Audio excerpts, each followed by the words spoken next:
we want to integrate x to the 5 times log x with respect to x.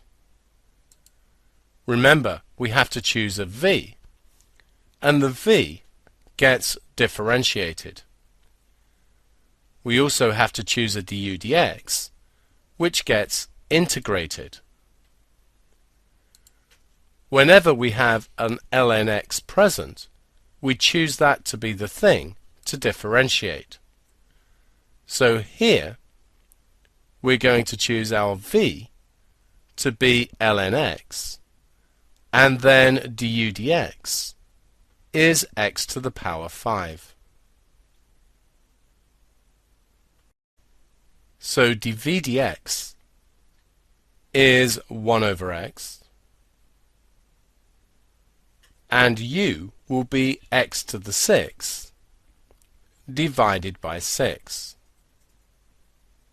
We can now substitute into the formula the integral of x to the 5 ln x is going to be uv x to the 6 over 6 times ln x.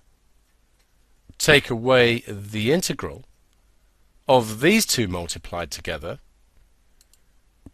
which will give us x to the 5, since one of the x to the 6's cancels with the x on the bottom, over 6. So we have x to the 6 over 6 times log x.